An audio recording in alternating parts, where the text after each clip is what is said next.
Hello every one, ഇൻഫോടെക്കിൻ്റെ പുതിയൊരു വീഡിയോയിലേക്ക് ഏവർക്കും സ്വാഗതം. സോ ഇന്നത്തെ വീഡിയോയിൽ നമ്മൾ എൻവയോൺമെൻറ്റൽ സ്റ്റഡീസിൻ്റെ യൂണിറ്റ് 11 ഗ്ലോബൽ എൻവയോൺമെൻറ്റൽ ഇഷ്യൂസ് എന്നുള്ള ഈ ഒരു യൂണിറ്റാണ് പഠിക്കാൻ പോകുന്നത് കേട്ടോ. സോ നമ്മൾ കഴിഞ്ഞ യൂണിറ്റിലൊക്കെ ആയിട്ട് പലതരത്തിലുള്ള പൊല്യൂഷൻ, പൊല്യൂട്ടൻസ്, വേസ്റ്റസ് എങ്ങനെ നമുക്ക് മാനേജ് ചെയ്യാം, കറക്റ്റായിട്ട് ഡിസ്പോസ് ചെയ്യാം, ഇങ്ങനെയുള്ള കാര്യങ്ങളൊക്കെ പഠിച്ചിട്ടുണ്ടായിരുന്നു. സോ അതോടുകൂടി കഴിഞ്ഞു. ഇനി നമ്മൾ നെക്സ്റ്റ് സെക്ഷനിലോട്ടാണ് പോകുന്നത്, കുറച്ചുകൂടെ ഗ്ലോബലി ഉള്ള കാര്യങ്ങളിലേക്ക്. നമ്മൾ ഇതുവരെ നമ്മളുടെ ചുറ്റും ആസ് എ ഇൻഡിവിജ്വൽ നമ്മൾ എന്തൊക്കെ കാര്യങ്ങൾ അറിഞ്ഞിരിക്കണം, അല്ലെങ്കിൽ നമുക്ക് ചുറ്റും നടക്കുന്ന കാര്യങ്ങൾ, അതിനെ കുറിച്ചാണ് പഠിച്ചത്. ഇനി നമ്മൾ കുറച്ചുകൂടെ അന്താരാഷ്ട്രപരമായിട്ടുള്ള കാര്യങ്ങളിലോട്ട് കിടക്കുകയാണ്. ഓക്കെ, സോ ഗ്ലോബൽ എൻവയോൺമെന്റൽ ഇഷ്യൂസ്. എന്താണ് ഗ്ലോബൽ എൻവയോൺമെന്റൽ ഇഷ്യൂസ്?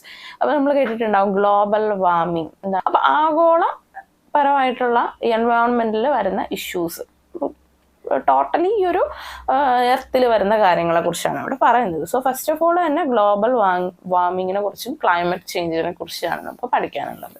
സോ നമുക്ക് ആദ്യം നോക്കാം എന്താണ് ഗ്ലോബൽ വാർമിംഗ് എന്നൊക്കെ. There are two most important factors in the climate climate of an area are temperature and precipitation.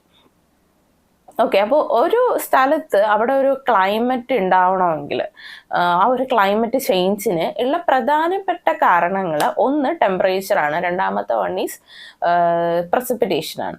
So ഇത് രണ്ടും ഉണ്ടെങ്കിലാണ് അവിടെ ഒരു ക്ലൈമറ്റിന് ഒരു വ്യത്യാസം വരുന്നത്. മീൻസ് ഇപ്പോൾ ടെമ്പറേച്ചർ കൂടുതലാണെങ്കിൽ എന്തായിരിക്കും, നമ്മൾ വയർത്ത് കുളിച്ച് ഒരു സമ്മർ ഡേയ്സ് ആയിരിക്കും അല്ലേ.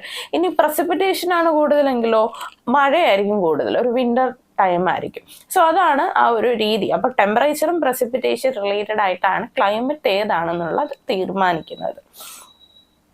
സോ ഇവിടെ പറഞ്ഞിട്ടുള്ളത് അത് കഴിഞ്ഞിട്ട് climate change is change in the state of the climate that can be identified by changes in the mean and or the variability of its property and persists for a long period. So ഈ ഒരു പ്രോപ്പർട്ടിയിൽ temperature, പ്രസിപ്പിറ്റേഷനിലൊക്കെ വരുന്ന ചേഞ്ചിനെയാണ് climate change എന്ന് നമ്മൾ പറയുന്നത്. Solar energy warms earth surface and the atmosphere, and about a third of solar radiation goes back into space. About 20% of absorbed in the atmosphere.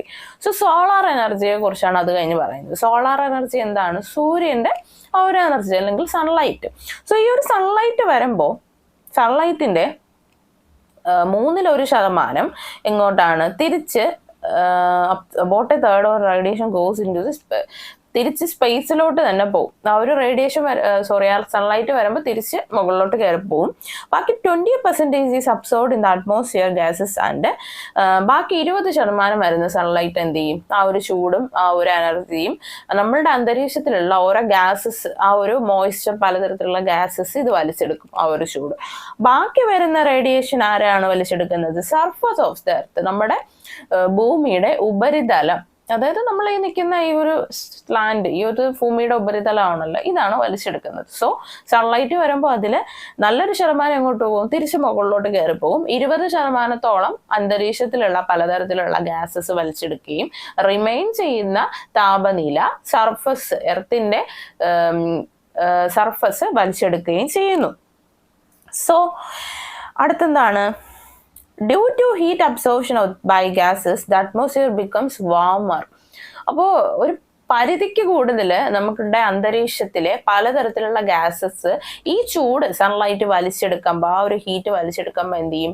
Atmosphere become warmer, temperature കൂടും. അതാണ് നമ്മൾ ചൂടെടുക്കുക എന്ന് പറയത്തില്ലേ. ഇപ്പോൾ ഈ സൂര്യൻ വരുന്ന രാവിലെ ടൈമിൽ അത്ര ചൂടുണ്ടാവില്ല, കാരണം ആ സമയത്ത് ഈ ഗ്യാസസ് ഒന്നും അധികം ചൂട് വലിച്ചെടുത്തിട്ടുണ്ടാവില്ല. പക്ഷെ ഒരു ഉച്ച സമയമാകുമ്പോൾ നമ്മളുടെ ചുറ്റുമുള്ള പലതരത്തിലുള്ള ഗ്യാസസ് ചൂട് ഒരുപാട് അബ്സോർബ് ചെയ്തിട്ടുണ്ടാവും. ആ സമയത്ത് നമുക്ക് എന്ത് ചെയ്യും? ഭയങ്കരമായിട്ട് നമ്മൾ വയർക്കും, നമ്മൾ പറയുമല്ലോ ഭയങ്കര ചൂടാണ്, സഹിക്കാൻ പറ്റുന്നില്ല. സോ അതെന്താണ്? സൂര്യന്റെ മാത്രം ചൂടല്ല, സൂര്യന്റെ ചൂട് വരുമ്പോൾ നമുക്ക് ചുറ്റുമുള്ള അന്തരീക്ഷം വലിച്ചെടുക്കുന്ന ആ ഒരു ഹീറ്റ് അബ്സോർപ്ഷൻ കാരണമാണ് നമുക്ക് ആ ഒരു ചൂട് അനുഭവപ്പെടുന്നത്. The heat trapped in a greenhouse cannot go out because of the glass walls and the temperature inside increases. Such effect is called greenhouse effect. So ഈ ഒരു ടെമ്പറേച്ചർ വലിച്ചെടുക്കുമ്പോൾ ഗ്രീൻ ഹൗസിന് ഈ ടെമ്പറേച്ചർ പുറത്തോട്ട് പുറന്തള്ളാൻ പറ്റില്ല. ആ ഒരു ഗ്രീൻ ഹൗസിന്. കാരണം ഗ്ലാസ് വാള് കാരണം പുറന്തള്ളാൻ പറ്റില്ല. അത് കാരണം ചൂട് ക്രമാതീതമായിട്ട് കൂടുകയാണ് ചെയ്യുന്നത്. ഇതിനെയാണ് ഗ്രീൻ ഹൗസ് എഫക്റ്റ് എന്ന് പറയുന്നത്. ഈ ഒരു ഗ്രീൻ ഹൗസ് ഗ്യാസസിനെയാണ്, ഈ ഒരു ഗ്രീൻ ഹൗസ് എഫക്റ്റിന് കാരണമാവുന്ന ഗ്യാസുകളെയാണ് ഗ്രീൻ ഹൗസ് ഗ്യാസസ് എന്ന് പറയുന്നത്. അതായത് ഗ്രീൻ ഹൗസ് എഫക്റ്റിന് കാരണമാവുന്ന ഗ്യാസുകൾ ഏതൊക്കെയാണ്? കാർബൺ ഡയോക്സൈഡ്, മീഥെയ്ൻ, ഓക്സോൺ, പിന്നെ വാട്ടർ വേപ്പേഴ്സ്, ഇങ്ങനെയുള്ള ഒരുപാട് തരത്തിലുള്ള ഗ്യാസുകളുണ്ട്. ഇതിനെയാണ് ഗ്രീൻ ഹൗസ് ഗ്യാസസ് എന്ന് പറയുന്നത്. Carbon dioxide in the atmosphere has increased due to burning of fossil fuels. അപ്പോൾ ഈ കാർബൺ ഡയോക്സൈഡ് നമ്മൾ പണ്ട് തൊട്ടേ പഠിച്ചിട്ടുണ്ട്. കാർബൺ ഡയോക്സൈഡ് നമ്മൾ പുറന്തള്ളുകയാണെങ്കിൽ, ഹ്യൂമൻസ് കാരണം പുറന്തള്ളുകയാണെങ്കിൽ ഗ്രീൻ ഹൗസ് ഗ്യാസസ് ഇതായിട്ട് മാറുകയും അത് നമ്മളുടെ അന്തരീക്ഷത്തിൽ ചൂട് കൂടാനായിട്ട് സാധ്യതയുണ്ടെന്ന്. അപ്പൊ ഈ കാർബൺ ഡയോക്സൈഡ് സാധാരണ എങ്ങനെയാണ് ഒരു പരിധിക്ക് കൂടുതൽ അറ്റ്മോസ്ഫിയറിൽ വരുന്നതെന്ന് വെച്ചാൽ ഫോസിൽ ഫ്യൂവൽസ്, ഇന്ധനങ്ങൾ നമ്മളിട്ട് കത്തിക്കുക, ഫോസിൽ ഫ്യൂവൽസ്, അല്ലെങ്കിൽ ഡീഫോറസ്റ്റേഷൻ, വനനശീകരണം, അതായത് മരങ്ങളൊക്കെ വെട്ടിക്കളയുകയാണെങ്കിൽ കാർബൺ ഡയോക്സൈഡിന്റെ അളവ് കൂടും. അങ്ങനെയാണ് ഈ ഒരു ഗ്രീൻ ഹൗസ് എഫക്റ്റ് ഉണ്ടാവുന്നത്. പിന്നെ എന്താണ്? At the increase in carbon dioxide and other gases, the greenhouse effect has enhanced, which is responsible for the increase in global temperature over a period. Okay, അപ്പോൾ ഈ ഗ്രീൻ ഹൗസ് ഗ്യാസസ് കാരണം അന്തരീക്ഷത്തിലെ ഈ ഒരു ചൂട് കൂടുന്ന ആ ഒരു പ്രോസസ്സിനെയാണ് ഗ്ലോബൽ വാർമിംഗ് എന്ന് പറയുന്നത്. ഓക്കെ, അപ്പോൾ കാർബൺ ഡയോക്സൈഡും മീഥെയ്നും ഓക്സോണും ഇതൊക്കെ കാരണം അന്തരീക്ഷത്തിൽ, കാരണം ഇതെല്ലാം ഈ ചൂട് ഒരുപാട് വലിച്ചെടുക്കുകയും ഇത് പുറത്തോട്ട് പോവില്ല ഈ ചൂട്. അങ്ങനെ നമ്മളുടെ അന്തരീക്ഷത്തിൽ ചൂട് ഭയങ്കരമായിട്ട് കൂടുകയും ഈ ഒരു പ്രൊസീജിയറിനെയാണ് ഗ്ലോബൽ വാർമിംഗ് എന്ന് പറയുന്നത്. So global warming changes the global climate pattern, rise in sea levels and melting of the glaciers, which can cause serious problems for those living in coastal areas. So ഈ global warming എന്ന് പറഞ്ഞാൽ ഭയങ്കരപ്പെട്ട ഒരു problem ആണ് നമ്മളിന്ന് face ചെയ്തുകൊണ്ടിരിക്കുന്നത്. So ഈ ചൂട് ക്രമാതീതമായിട്ട് കൂടുമ്പോൾ മനുഷ്യന് പോലും ജീവിക്കാൻ പറ്റില്ല. ഒന്നാമത്തെ കാര്യം, സൂര്യാഘാതം വരാൻ സാധ്യതയുണ്ട്. ഇനി സൂര്യാഘാതം വന്നില്ലെങ്കിലും ഹ്യൂമൻസിന്റെ ബോഡി പെട്ടെന്ന് ഡീഹൈഡ്രേഷൻ ആവും. മീൻസ് ഈ വിന്റർ സീസണിലൊക്കെ നിങ്ങൾക്ക് അറിയാമായിരിക്കും, നമുക്ക് പുറത്ത് പോയി ഒന്ന് ജോലി ചെയ്യാനോ അല്ലെങ്കിൽ ഒന്ന് 10 മിനിറ്റ് നിൽക്കാൻ പോലും പ്രയാസമായിരിക്കും ചൂട് കൂടുതലുള്ള സമയത്ത്. കാരണം ഈ ചൂട് ഒരുപാട് കൂടുമ്പോൾ, ടെമ്പറേച്ചർ കൂടുമ്പോൾ നമ്മളുടെ ദേഹത്തുള്ള ജലാംശം വലിച്ചെടുക്കുകയാണ് ചെയ്യുന്നത്. സോ പെട്ടെന്ന് ഡീഹൈഡ്രേറ്റ് ആവും നമ്മുടെ ദേഹം. സോ ഹെൽത്ത് ഇഷ്യൂസ് ആവും. പിന്നെ എന്താണ്, സീ ലെവൽസ് അല്ലെങ്കിൽ കോസ്റ്റൽ ഏരിയാസ്, പിന്നെ ഈ മഞ്ഞുമല ഒക്കെ ഇടിഞ്ഞു പോവുക, ഇതിനുള്ള സാധ്യതയുണ്ട്. കാരണം ചൂട് കൂടുമ്പോൾ മഞ്ഞുമലയ്ക്ക് അവിടെയുള്ള ആ ഒരു ടെമ്പറേച്ചർ കൂടുമ്പോൾ മഞ്ഞ് ഉരുകാൻ തുടങ്ങും. ഉരുകുന്ന സമയത്ത് മഞ്ഞുമല ഇടിഞ്ഞ് കൊളാപ്സ് ആയി പോകാനൊക്കെയുള്ള സാധ്യതയുണ്ട്. പിന്നെ ഐലാൻഡ്സ് ഇല്ലാതായി പോവുക, കാരണം മഞ്ഞുമല ഇടിഞ്ഞ് അത് വെള്ളം പെട്ടെന്ന് കൂടിയിട്ട് ഐലാൻഡ് ഇല്ലാതായി പോകാനുള്ള സാധ്യതയുണ്ട്. അങ്ങനെ ഒരുപാട് പ്രോബ്ലംസ് ഗ്ലോബൽ വാർമിംഗ് വഴി ഉണ്ടാവാറുണ്ടെന്നാണ് പറയുന്നത്. പിന്നെ എന്താണ് നമുക്കിവിടെ പറഞ്ഞിട്ടുള്ളത്? Climate changes can change the rainfall patterns, may cause flood in some areas and drought in some other areas. It also affects agriculture productivity by changing soil moisture. It can seriously reduce our food production. Okay, അവിടെ പറഞ്ഞിട്ടുള്ളത് climate change കാരണം ഉണ്ടാവുന്ന നഷ്ടങ്ങളെ കുറിച്ചാണ് പറഞ്ഞിട്ടുള്ളത്. So ഇപ്പൊ നമ്മളുടെ ലോകത്തിലെ climate എല്ലാം മാറി. പണ്ടെന്ന് പറഞ്ഞാൽ ഇപ്പൊ കേരളത്തിലെ നമ്മളുടെ ഇവിടുത്തെ ക്ലൈമറ്റ് എടുത്തു കഴിഞ്ഞാൽ ജൂൺ മാസം ആയി കഴിഞ്ഞാൽ പിന്നെ മഴക്കാലമാണ് അല്ലെ, കുറച്ചു കാലം. ഇനി ഏപ്രിൽ മെയ് വരെയൊക്കെ എന്ന് പറഞ്ഞാൽ ഭയങ്കര വേനൽക്കാലമാണ്. പിന്നെ കുറച്ച് നാൾ മഴ, പിന്നെ ക്രിസ്മസ് ആകുമ്പോൾ ഒരു മഞ്ഞ്, ആ ഒരു തണുത്ത കാലാവസ്ഥ വരുന്നു. അതായിരുന്നു പണ്ടത്തെ നമ്മളുടെ കേരളത്തിലെ ക്ലൈമറ്റ്. പക്ഷെ ഇപ്പൊ അങ്ങനെയല്ല. എപ്പോഴാണ് മഴ വരുന്നത്, എപ്പോഴാണ് വെള്ളപ്പൊക്കം ഉണ്ടാവുന്നത്, എപ്പോഴാണ് പ്രളയം, ഇതൊന്നും പ്രഡിക്റ്റ് ചെയ്യാൻ പറ്റാത്ത കണ്ടീഷനാണ്. ഇതൊരു ക്ലൈമറ്റ് ചേഞ്ച് ആണ്, സിവിയർ ആയിട്ടുള്ള ക്ലൈമറ്റ് ചേഞ്ച് ആണ്. അപ്പോൾ മനുഷ്യൻ ചെയ്യുന്ന പ്രവൃത്തികളിൽ നിന്നാണ് ഈ ഒരു ക്ലൈമറ്റ് ചേഞ്ച് ഇങ്ങനെ സിവിയർ ആയി മാറുന്നത്. സോ ക്ലൈമറ്റ് ചേഞ്ച് എന്താണ്, റെയിൻഫോളിനെ അഫക്റ്റ് ചെയ്യുമെന്നാണ് പറഞ്ഞിട്ടുള്ളത്. ഒന്നെങ്കിൽ റെയിൻഫാളിന്റെ അളവ്, വളരെ രീതിയിൽ കൂടുതലായിട്ട് മഴ പെയ്യാം, അല്ലെങ്കിൽ മഴയുടെ അളവ് കുറയാൻ സാധ്യതയുണ്ട്. പിന്നെ അത് ഫ്ലഡായി മാറാം, അല്ലെങ്കിൽ വരൾച്ചയായിട്ട് മാറാം. ഇനി വരൾച്ചയൊക്കെ വന്നു കഴിഞ്ഞാൽ അഗ്രികൾച്ചർ ഫീൽഡിനെ അത് ബാധിക്കും അല്ലെ, വെള്ളം കിട്ടാതെ ചെടികളൊക്കെ നശിച്ചു പോകും. അങ്ങനെയാണെങ്കിൽ നമ്മളുടെ ഫുഡ് അവിടെ ഇല്ലാതാവുകയാണ്, ഫുഡ് പ്രൊഡക്ഷൻ അവിടെ ഇല്ലാതാവുകയാണ്. സോ ക്ലൈമറ്റ് ചേഞ്ച് എല്ലാ സെക്ടറിനെയും പല രീതിയിൽ ഡയറക്റ്റ് ആയിട്ടും ഇൻഡയറക്റ്റ് ആയിട്ടും അഫക്ട് ചെയ്യുന്നുണ്ട്. So the government of India prepared is national action plan on climate change in June 2008. അപ്പോൾ ഇങ്ങനെ ക്ലൈമറ്റ് ചേഞ്ച് ഇഷ്യൂസ് വന്നു കഴിഞ്ഞപ്പോഴത്തേക്ക് ഓരോ രാജ്യങ്ങൾ ഓരോ റൂളുകൾ കൊണ്ടുവരാൻ തുടങ്ങി. ഈ നാച്ചുറിനെ പ്രൊട്ടക്ട് ചെയ്യാൻ, ക്ലൈമറ്റിനെ പ്രൊട്ടക്ട് ചെയ്യാൻ. കാരണം സഡൻ ആയിട്ട് ഈ വെള്ളപ്പൊക്കമൊക്കെ വന്നു കഴിഞ്ഞാൽ എന്തൊക്കെ മാർഗങ്ങൾ ഉണ്ടായാലും നമുക്കത് പെട്ടെന്ന് ഇംപ്ലിമെന്റ് ചെയ്യാൻ പറ്റിയെന്ന് വരില്ല. ഇപ്പൊ കേരളത്തിലാണെങ്കിലും ഫ്ലഡ് വന്നത് പ്രതീക്ഷിക്കാതെയാണ് അല്ലെ, ഫസ്റ്റ് ഫ്ലഡ് വന്ന സമയം. സോ അതൊക്കെ ക്ലൈമറ്റ് ചേഞ്ച് കാരണമാണ്.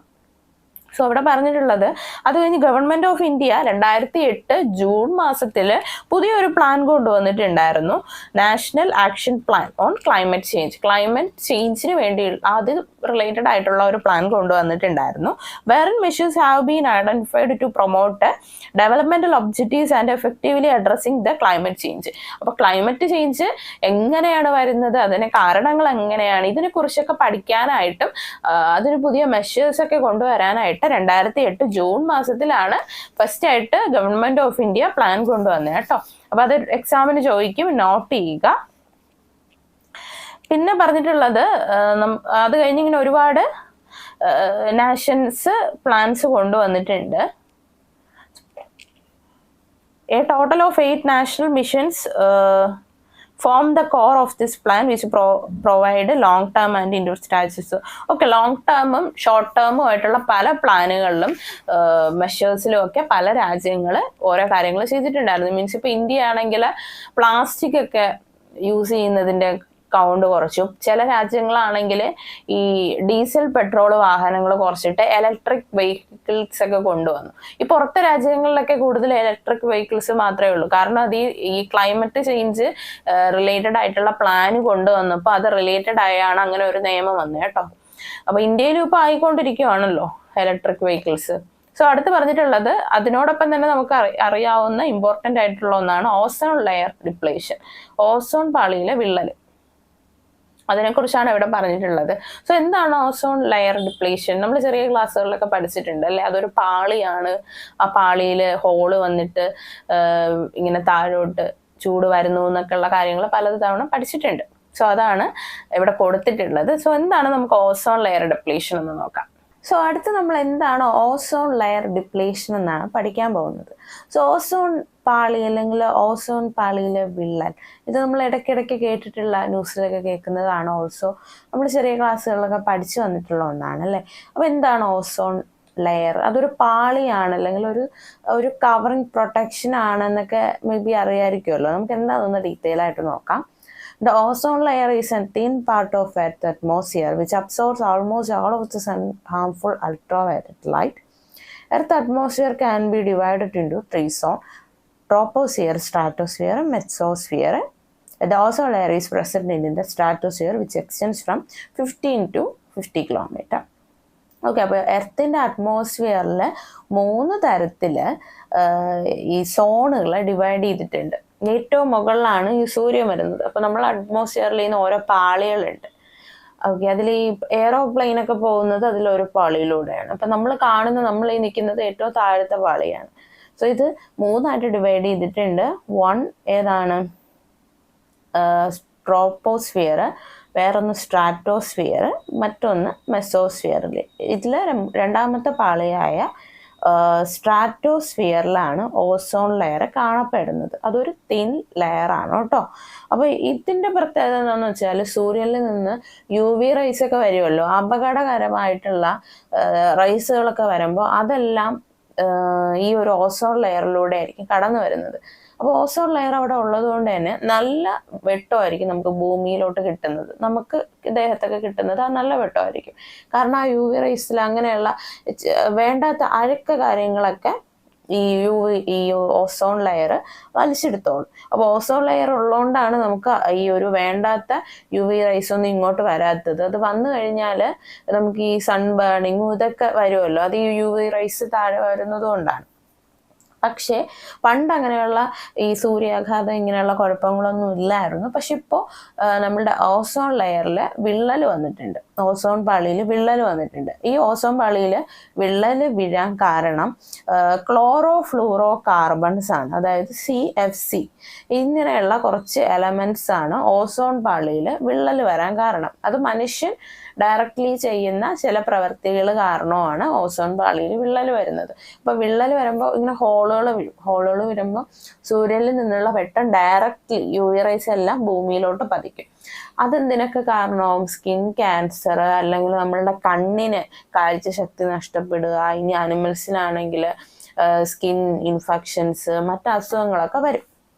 ഓക്കെ, ഇത് പറഞ്ഞപ്പോഴാണ് നമുക്കൊരു എക്സാമിന് ഒരു ക്വസ്റ്റ്യൻ ഉണ്ടായിരുന്നു, CFCയുടെ ഫുൾ ഫോം എന്താണെന്ന്.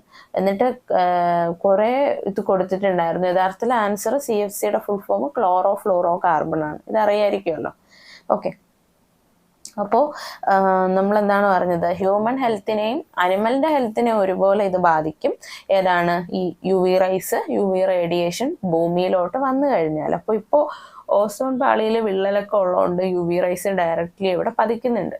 അതാണ് ഈ പലർക്കും സൂര്യാഘാതം, അല്ലെങ്കിൽ നമുക്കിപ്പോൾ സൺ പ്രൊട്ടക്ഷൻ ക്രീമൊക്കെ ഇട്ടേ പുറത്ത് പോവുള്ളൂ എന്ന് പറയും. ഓക്കെ, അതിന് കാര്യം ഇതാണ്. പക്ഷെ നമ്മൾ എന്ത് പ്രൊട്ടക്ഷൻ ക്രീം ഇട്ടാലും ഒരു പരിധിക്ക് മുകളിൽ നമുക്ക് UV റേസ് തടയാൻ പറ്റില്ല. നമ്മളുടെ ദേഹത്തത് വീണിട്ടുണ്ടെങ്കിൽ നമുക്ക് എന്തെങ്കിലും സ്കിൻ ഇൻഫെക്ഷൻ ഒക്കെ വരാൻ സാധ്യതയാണ്. ഓക്കെ, അത് ഞാൻ പറഞ്ഞിട്ടുള്ളത് ഈ ക്ലോറോ ഫ്ലൂറോ കാർബൺസ്, ഇത് ഏതൊക്കെയാണ് ഇവിടെ കുറച്ചധികം മെൻഷൻ ചെയ്തിട്ടുണ്ട്. അതെല്ലാം കുറയ്ക്കാനായിട്ട് അത് കഴിഞ്ഞും ഓരോ നിയമങ്ങൾ വന്നിട്ടുണ്ടായിരുന്നു. ഓക്കെ, വിയന്നയിൽ മാർച്ച് 22, 1985 ഒരു international agreement called Montreal protocol, ഇങ്ങനെ ഒരു പ്രോട്ടോകോൾ വന്നിട്ടുണ്ടായിരുന്നു. Under this agreement a schedule was agreed to completely phase out ozone depleting substances. അതായത് 1985 മോൺട്രിയൽ പ്രോട്ടോകോൾ എന്നുള്ള ഒരു നിയമം വന്നിട്ടുണ്ടായിരുന്നു. ഈ നിയമത്തിൽ പറയുന്നത്, ഈ ഒരു പ്രോട്ടോകോളിൽ പറഞ്ഞത്, ഈ ഓസോൺ പാളിക്ക് വിള്ളൽ വീഴാൻ സാധ്യത ഉണ്ടാക്കുന്ന എല്ലാ വസ്തുക്കളും ഉപയോഗം കുറയ്ക്കാനും ചിലതെല്ലാം നിരോധിക്കാനുമായിരുന്നു നിയമം വന്നിട്ടുണ്ടായിരുന്നത്. ഓക്കെ, അങ്ങനെ in January 1965 the UN general assembly resolved that 16th September every year to be observed as the International Day for the Preservation of the Ozone Layer. അപ്പോൾ ഇങ്ങനെ 19s ആ ഒരു ടൈം ആയപ്പോഴത്തേക്ക് ഓസോൺ പാളിയിൽ വിള്ളൽ വന്നു തുടങ്ങിയിട്ടുണ്ടായിരുന്നു, ഒരുപാട് വർഷം മുന്നേ. അപ്പോഴേ ഇതിൻ്റെ അധികാരികൾ അതിൻ്റെ ഓരോ യോഗം കൂടി പുതിയ റൂൾസൊക്കെ കൊണ്ടുവന്നു. അതിനുശേഷം 1965 ജനുവരി ആയപ്പോൾ ഇവർ പുതിയൊരിത് കൊണ്ടുവന്നു. എല്ലാ വർഷവും സെപ്റ്റംബർ 16 ഓസോൺ പാളിയുടെ ഓസോൺ ഡേ ആയിട്ട് ആചരിക്കണമെന്നാണ് പറഞ്ഞിട്ടുള്ളത്. ഈ ഒരു ഡേയിൽ സ്കൂളിൽ സാധാരണ ഓസോൺ പാളി നമ്മൾ എന്തിന് സംരക്ഷിക്കണം, അതിൻ്റെ ഇമ്പോർട്ടൻസ് എന്തൊക്കെയാണ്, ഇതിനെക്കുറിച്ചൊക്കെ ഈ സെമിനാറൊക്കെ കണ്ടക്ട് ചെയ്യേണ്ടി വരും സ്കൂളുകളിലൊക്കെ. ഓൾസോ നമുക്കൊരു അവയർനെസ് ലഭിക്കാനായിട്ട് സെപ്റ്റംബർ 16 എല്ലാ വർഷവും അത് ഓസോൺ ഡേയുടെ, ഓസോൺ ലെയറിൻ്റെ ഡേ ആയിട്ട് ആചരിക്കുന്നുണ്ട്.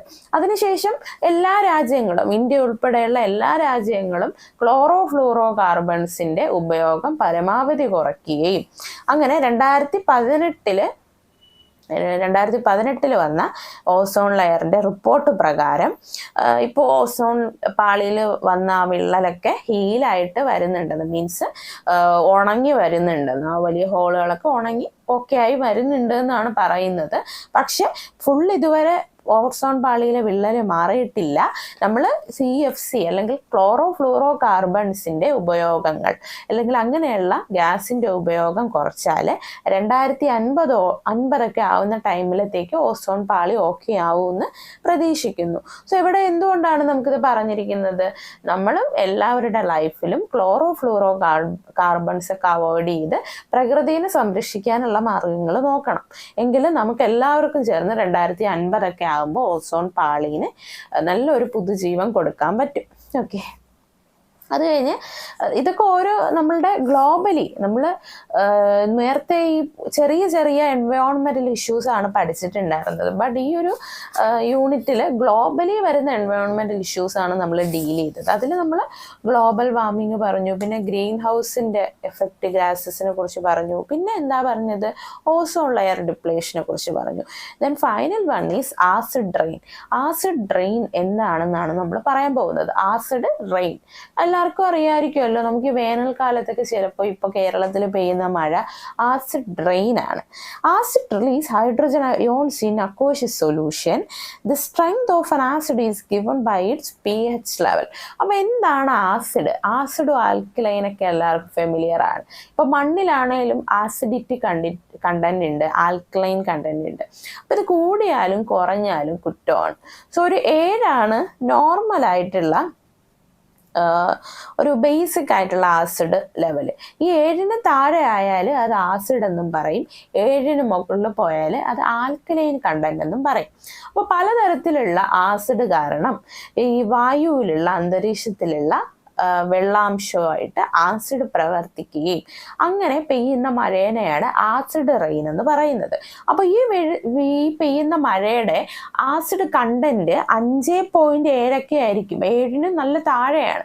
സോ ആ പെയ്യുന്ന മഴ കാരണം ആ ഒരു ആ മഴ പെയ്യുന്ന പ്രദേശത്ത് ഒരുപാട് നാശനഷ്ടങ്ങൾ വരാൻ സാധ്യതയുണ്ട്. ഒന്നാമത്തെ കാര്യം, ആസിഡ് ഈ ചില നമ്മൾ അറിയാമല്ലോ, നമ്മൾ പാത്രത്തിലൊക്കെ ആണെങ്കിൽ ആസിഡ് വീണാൽ അതില്ലാതായി പോകും, തുരുമ്പടിച്ച് പോകും. ഇപ്പം നമ്മുടെ ദേഹത്ത് ആസിഡ് വീണാൽ എന്ത് ചെയ്യും? ഒരു ഭയങ്കര നീറ്റലൊക്കെ ആയിരിക്കും അല്ലേ, ചെറിയ ആസിഡ് ആണെങ്കിൽ പോലും. അതുപോലെയാണ് ഈ ആസിഡ് റെയിൻ. അപ്പോൾ ആസിഡ് റെയിൻ പെയ്താൽ അവിടെയുള്ള മണ്ണൊക്കെ ഇല്ലാതാവും, അതിൻ്റെ എല്ലാം ചീത്തയായി പോകും. ഓൾസോ ഇപ്പോൾ പാത്രങ്ങൾ, എന്തെങ്കിലും വെഹിക്കിൾസ് ഒക്കെ കിടക്കുന്നുണ്ടെങ്കിൽ അതിലൊക്കെ തുരുമ്പ് പറ്റും. ഇനി മനുഷ്യരുടെ കാര്യമാണെങ്കിൽ മനുഷ്യർക്ക് സ്കിൻ ഡിസീസസ് വരും, അനിമൽസിന് സ്കിൻ ഡിസീസസ് വരും. അവിടെയുള്ള ആ പ്രദേശത്തെ പ്ലാന്റ്സും മറ്റു ട്രീസും ഒക്കെ ഇല്ലാതായി പോകും. സോ ഇത് ആസിഡ് റെയിൻ കാരണം വരുന്ന രീതികളാണ്. സോ ഓക്കെ, അത്രയാണ് ഇവിടെ പറഞ്ഞിട്ടുള്ളത്. So due to this the fertility of the soil is reduced and growth of the plant is adversely affected. നമ്മൾ പറഞ്ഞതാണ് ആസിഡ് റെയിൻ എല്ലാ മനുഷ്യൻ്റെയും ജീവജാലങ്ങളെല്ലാം അവരെ പലതരത്തിൽ അഫക്റ്റ് ചെയ്യുന്നുണ്ട്.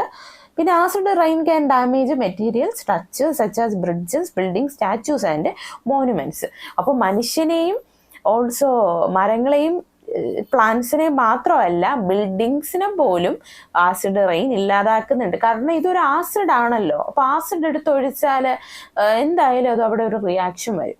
അപ്പോൾ ഈ ഒരു ആസിഡ് റോഡിലാണേലും ബ്രിഡ്ജസിലാണേലും എന്തെങ്കിലുമുള്ള കെട്ടിടങ്ങളിലാണേലും പോലും വീണാൽ അതൊരു നെഗറ്റീവ് ഇമ്പാക്റ്റ് വരുന്നതാണ്. സോ ഇതാണ് നമ്മുടെ ഈ ഒരു യൂണിറ്റിൽ പഠിക്കാനുള്ളത്. അപ്പോൾ ഗ്ലോബലി ഉള്ള പലതരത്തിലുള്ള എൻവയോൺമെൻറ്റൽ ഇഷ്യൂസിനെ കുറിച്ച് നമ്മളിപ്പോൾ പഠിച്ചിട്ടുണ്ട്. 3-4 ടൈപ്പ് ഇഷ്യൂസിനെ കുറിച്ച് നമ്മൾ പഠിച്ചു അല്ലേ. സോ ഇത്രയേ ഉള്ളൂ. ഇതിലധികം ഉള്ളത് കുറച്ച് വർഷങ്ങളാണ്. ഓരോ നിയമങ്ങൾ എപ്പോഴൊക്കെയാണ് പ്രാബല്യത്തിൽ വന്നത്, എപ്പോഴാണ് കൊണ്ടുവന്നത്, ഇങ്ങനെ കുറച്ച് വർഷങ്ങളാണ് നമുക്ക് പഠിക്കാനുള്ളത്. വേറെ കൂടുതലൊന്നുമില്ല കേട്ടോ. സോ നമുക്ക് അടുത്ത യൂണിറ്റുമായിട്ട് കാണുന്നത് വരെ ഗുഡ് ബൈ.